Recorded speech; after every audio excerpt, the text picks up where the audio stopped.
Welcome to our channel Coco the Bong Dog. আশা করি আপনারা সকলে খুব ভালো আছেন। আপনারা নিশ্চয়ই টপিক দেখেই বুঝতে পারছেন আমি আজকে কী বিষয়ে আলোচনা করব।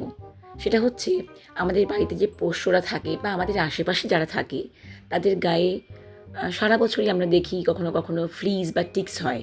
শুধু যে বর্ষাকালেই হয় এমনটাও কিন্তু নয়, গরমের সময়ও কিন্তু ওদের গায়ে একটা ইচিং হয়।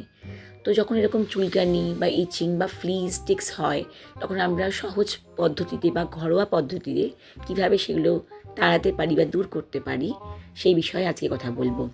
যেমন ধরুন অনেকেই কিন্তু আমরা দামি দামি ওষুধ খাওয়াই বা ওদের কোটে আমরা কিছু দামি জিনিস স্প্রে করি যেগুলো হয়তো আমাদের সাহায্য করে সেগুলো দূর করতে। এছাড়াও আমাদের প্রত্যেকের বাড়িতেই আমাদের আশেপাশে নিম গাছ পাওয়া যায় বা নিম পাতা মার্কেটেও কিনতে পাওয়া যায়। আমরা সেগুলো কিনে নিয়ে এসে একটু উষ্ণ জলে ফুটিয়ে নেব হালকা করে, কিংবা প্লেন ভালো করে জল দিয়ে ধুয়েও আমরা সেটাকে পেস্ট বানিয়ে নিতে পারি। আমি কিন্তু তাই করেছিলাম এবং তার মধ্যে একটু হলুদ মিশিয়ে নেব। কেউ কাঁচা হলুদ বেটে মেশাতে পারেন, কেউ রান্নার হলুদও দিতে পারেন। সেটাতে ভালো করে মিশ্রণ বানিয়ে একটা, তবে হ্যাঁ অনেকে আবার এর মধ্যে নারকেল তেলও দেয়, তেল দিয়ে তারপর সেটাকে মাখায়। আমি কিন্তু সেটা করিনি, আমি ডিরেক্ট সোজা একদম জাস্ট একটু ভালো করে ধুয়ে পেস্ট করে হলুদ মাখিয়ে ওর গায়ে দেখুন সারা গায়ে ভালো করে একদম মাখিয়ে রেখে দিয়েছিলাম কিছুক্ষণের জন্য, প্রায় 1 ঘন্টা। এরকম করে আমি ওকে রেখে ঘুম পাড়িয়ে দিলাম, তা নইলে না ওর চেটে চেটে খেতে আরম্ভ করেছিল। সেটা তো খুব একটা ভালো নয়, কারণ তিতা তিতা খাওয়া একদিকে ভালো এটার জন্য যে হ্যাঁ ওদের যে ওয়ার্মসগুলো থাকে সেইগুলো, কিন্তু এইভাবে খাওয়ার দরকার নেই। তাই আমি চেষ্টা করছিলাম এসি জ্বালিয়ে দিয়ে ওকে একটু ঘুম পাড়িয়ে দিতে। তথাপি তাই হলো। কিছুক্ষণ পর উঠে ও দেখছে নিজে চিনতে পারছে না, কেমন একটা সবুজ সবুজ হয়ে গেছি মনে হচ্ছে আমি। তারপরে কিছুক্ষণ দেখলাম ওকে আরেকটু ঘুম পাড়িয়ে আমি ওর হাত পাগুলো টিপে দিলাম। খুব পরিশ্রম করে তো সারাদিন, এদিক ওদিক সেদিক অনেক দৌড়াদৌড়ি করতে হয় ওকে, কত সাহায্য করে আমার কাজে। তাই ভাবলাম না আজকে একটু বিশেষ করেও সেবা করে দিই। এই করার পর তারপরে মনে হলো এবার যাই, 1 ঘন্টা তো হলে চললো, এবার ওকে স্নান করাতে হবে।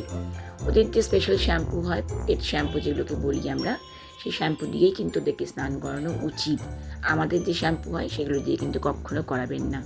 প্রথমে গায়ে ভালো করে একটু জল দিয়ে কোটটা ভিজিয়ে নিলাম, তারপর শ্যাম্পু নিয়ে ভালো করে ঘষে ঘষে ঘষে ঘষে ওর গাটাকে ধুতে আরম্ভ করলাম, কারণ যে জায়গাগুলোতে নিমের ওই খোসাগুলো লেগে রয়েছে সেগুলো তুলতে হবে। তো এছাড়াও যখনই স্নান করাতে হয় ওদেরকে খুব ভালো করে কোটগুলো ওদের ধুয়ে দিতে হয়, কারণ ওদের তো রোজ রোজ স্নান করানো যায় না, গায়ে একটা গন্ধও হয়।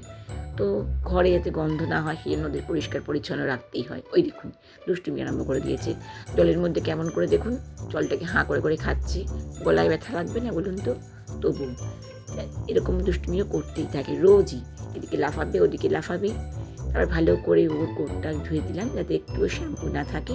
তার মধ্যে দেখুন কি করলো কাণ্ডটা একবার, এমন হঠাৎ করে লাফালাফি আরম্ভ করলো যে বালতিটাকে ভেঙেই ফেললো। যদিও বালতিটা অনেক পুরনো হয়েছিল, কিন্তু চলছিল, কিন্তু কোনো অসুবিধা হচ্ছিল না, একদম দুখণ্ড করে ফেললো। কি করবো আর, সরিয়ে রাখলাম। তারপরে ভাবলাম না এবার ভালো করে কিন্তু গাটা মোছাতেই হবে, কারণ একটু পরে আবার খুব রোদ হয়ে যাবে। বলতে না বলতে দেখুন কীরকম রোদ পড়ছে গায়ে। সেই সুযোগে ভালো করে গামছা দিয়ে আগে ওকে গা হাত পা ওর কসগুলো লেজ মুখটা ভালো করে ধুয়ে দিলাম। ওই দেখুন দুষ্টুমির কাণ্ড দেখেছেন। তারপরে দূর থেকেও দেখছি, কাকে দেখছি জানেন? সব থেকে বড় শত্রু ওর আর আমার মেয়ের খুব ভালো বন্ধু, তার নাম হচ্ছে ম্যাক্স। ওই দেখুন দূরে তাকে দেখা যাচ্ছে, দেখেছেন? ম্যাক্সও ওকে দেখছে আর ও ম্যাক্সকে দেখছে। যদি ম্যাক্স একবার ঘেউ করে ওঠে তাহলে ও আরও 3 গুণ ঘেউ ঘেউ করতে আরম্ভ করবে ওর সাথে। তারপরে ঘরে নিয়ে আসলাম, ঘরে নিয়ে এসে আরও ভালো করে তোয়ালে দিয়ে মুছিয়ে দিলাম। দেখুন দেখুন দেখুন কী কাণ্ডটাই না করছে। এদিকে ওর খাবারটাও রেডি করে রেখেছি, ভালো করে মিশিয়ে একেবারে রেডি করে ও খাবার দিয়ে দিলাম। খেতে খেতে একটু জলও দিলাম। তারপর নে বাবা, কয়েকদিন ধরেই দেখছি আম ঘরে ভর্তি, ভাবছে কখন মা একটু আম খাওয়াবে। আজ পর্যন্ত ওকে আম দেওয়া হয়নি একবারও, লিচু দিয়েছিলাম, তাই আজকে মনে হলো তাই একটু আম দিয়ে দিই। ঠিক আছে, এরকম করে আপনারাও ট্রাই করবেন, কেমন?